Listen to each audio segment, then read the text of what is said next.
Yo, yo, yo, my AP Gov squad. It's Mr. H. 10 minutes. 10 minutes. Here we go.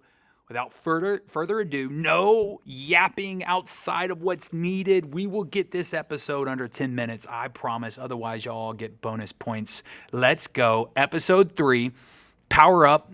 How far can the president go? We're still in Unit 2, mini Unit 2 within that unit, the presidency. Our test is Thursday, so lock this in. Topic 2.7, the expansion of presidential power. Learning objective. The presidency has been enhanced, expanded beyond its formal constitutional powers.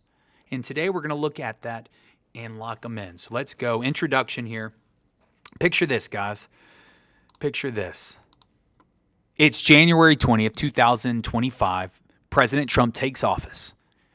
That's when the new president always takes office, the 20th of January, the following year after election in November. The President of the United States, Trump, steps up to the podium.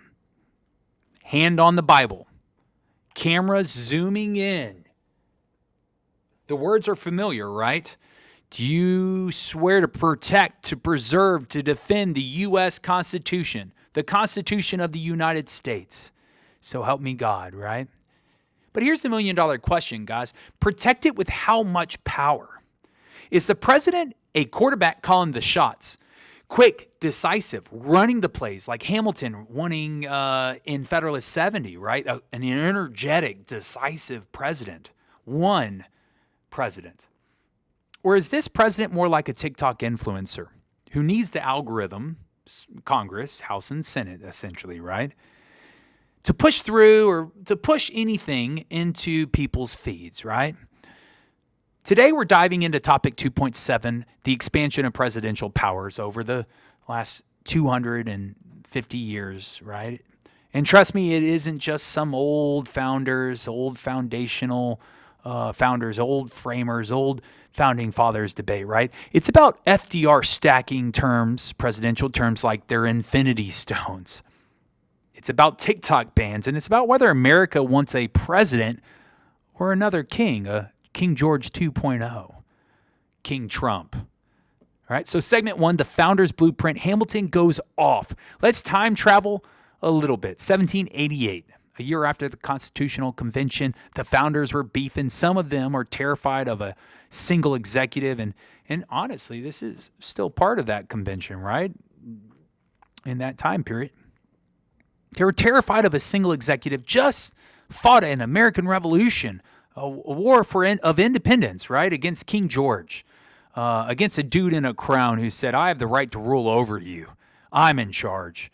The word king makes them break out in hives. But Alexander Hamilton, the first Secretary of State underneath the new Constitution, right, underneath President George Washington, one of the 3 original departments, cabinet members, my guy writes Federalist 70 and basically says, y'all are wrong. We need one presidency, one strong president, one president with energy and decisiveness, because a multiple president, a committee, ain't it. And why? 4 big reasons. Foreign attacks. Somebody's got to move fast if Great Britain comes back salty. And they did in 1812, the War of 1812, Britain came back. He was right about this. If a foreign nation attacks, we need a president who's decisive, a commander-in-chief to lead the way. We need a steady administration, a chief executive, right? Laws don't enforce themselves, and the bureaucracy, and today there's 2.9 million civil servants, 2.9 million bureaucrats who work underneath the president. The president is the boss of bosses, the chief executive, and these bureaucrats work for him. They're unelected, right? And the president is the enforcer. And how does he enforce these laws? Signing statements help guide the way. Protection of property is another reason. Got to protect the bag, and one president can do that better. And security of liberty. Ironically, one executive, one president, protects freedom much more efficiently. So Hamilton's argument was all about energy in the executive. A weak president, that's chaos, fam. Too many cooks in the kitchen. Chaos. Hamilton says one quarterback can win the game.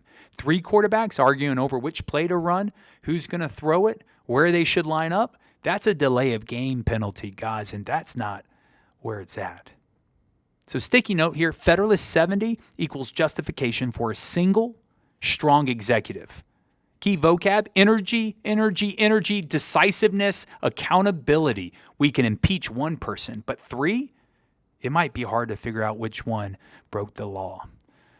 And here's the AP goal. Whenever you see an FRQ asking why founders wanted one president instead of a committee of presidents, drop Federalist 70 and you're eating good. Segment 2, power creep.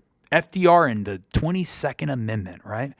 Okay, so let's flash forward. The founders, the framers, the founding fathers wanted energy, but they didn't want forever energy.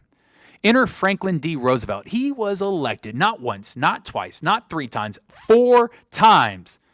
Never before and never since has that happened. Man pulls off 4 consecutive terms, dies in his 4th term, a couple months into it. That's 16 years. Think about it. That's like Taylor Swift dropping 1989 sequels into the 2030s, and nobody else got a shot at the top charts, music charts. Americans started asking, are we sliding back into a monarchy? Did George Washington's ghost just rage quit the chat?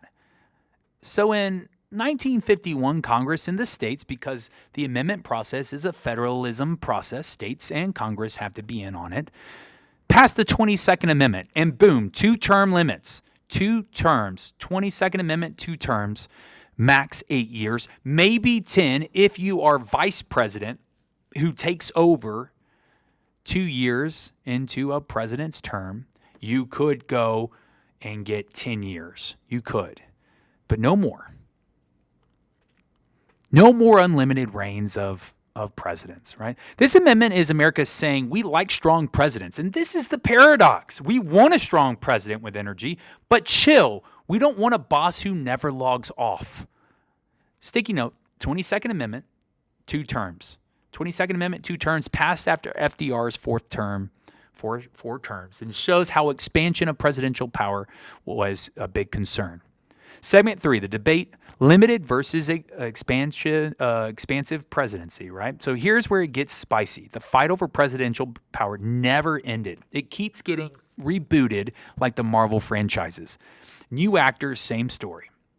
Some people wanted a limited executive. Just enforce the laws passed by Congress. Don't stretch your powers outside of your formal powers to veto, to negotiate treaties, right? Stay in your lane, Chief. Don't think too much. Others push for a more expansive presidency. Use executive orders when there's gridlock in Congress. If there's gridlock, pass an order, issue an order and get around it. Bargain and persuade like crazy, kind of like LBJ Lyndon B. Johnson did when getting the Civil Rights Act passed through in 1964. You will sign and agree to this bill. You will pass this bill so I can sign it into law. He bargained and persuaded. It's known as like the Johnson treatment for a reason. LBJ was quite intimidating and persuasive when he needed to be. And the national agenda setter, right? So some people believe, those who want expansive presidency believe the president should lead the charge on policy for their party. He is chief party leader. So they should set the policy agenda going forward and Congress should follow. So let's drop some modern receipts. 2025, the TikTok ban, right? Presidents claim national security, that security versus order, right? Security versus freedom, that order versus liberty debate. But critics scream First Amendment right, freedom of speech, freedom of press. How dare you? Another one, student loan forgiveness under Joe Biden. President Joe Biden wanted to issue executive orders forgiving student loan debt. Congress has the purse strings, though. Power of the purse. And the Supreme Court ruled that no, President Joe Biden, you do not have the right to this. This is unconstitutional using judicial review. Thanks, Marbury versus Madison court case. That established judicial review. Also, military action. George Bush, after 9/11, sent soldiers abroad. Afghanistan, Iraq. Obama uses drones throughout the Middle East during his whole presidency, especially Pakistan. and Afghanistan, Trump in Syria, and now this year, Iran, when he bombed nuclear facilities with fighter jets or with stealth jets, right? This is a constant discussion, too. War powers resolution versus commander-in-chief formal powers of the president. Congress, during Vietnam, underneath President Nixon, issued the War Powers Act. They wanted to limit the president's power to send money and troops abroad without their approval. So the War Powers Resolution was passed. It was vetoed by Nixon, overrode by Congress, 2/3 vote, and it was passed. And it said, Mr. President, you must notify us before sending soldiers abroad, and in 60 days you must get reapproval. However, presidents thumb their noses and say, we have commander-in-chief formal powers. We don't have to listen to you guys. And Trump just exercised this past week with the 11 drug cartel members from Venezuela on a ship in the Caribbean Sea, right, where he bombed the ship, killing these 11 terrorists, according to J.D. Vance and Donald Trump. The Democrats are quite upset with this, those opponents of Trump's administration, but those in support say they were terrorists. He was within his commander-in-chief power to save American lives from drugs.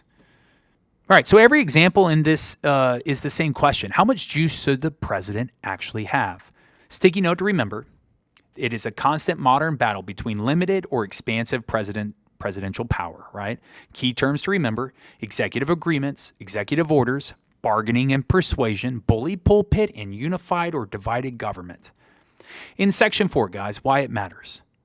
So here's why...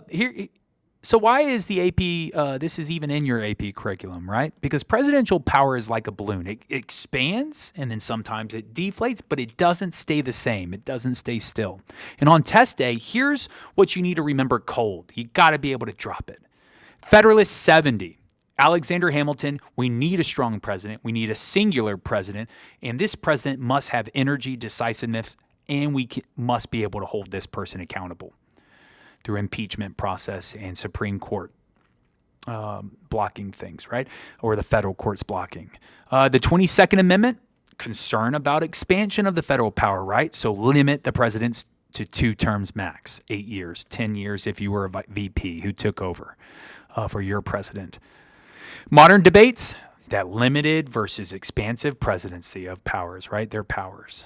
AP pro tip, when you write about presidential power, always show both the constitutional justification, that is Fed 70, Alexander Hamilton, strong, singular president, and modern limits such as the 22nd Amendment and checks and balances from the other 2 branches, such as impeachment or the War Powers Resolution or the Supreme Court Judicial Review. And that's how you hit reasoning plus the complexity points.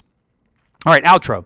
So here's my reflection challenge to you guys. Which is more dangerous, a president who's too weak to act in a crisis, or a president who's too strong to be checked? Think about Hamilton, Fed 70. Think about FDR in 4 terms, and maybe think about TikTok bans. That was episode 3. Now go flex Hamilton on AP exam and my test on Thursday. And remember, the founders wanted energy, not monarchy. Stay bold, stay curious, stay locked on AP Gov. Mr. H out. Peace.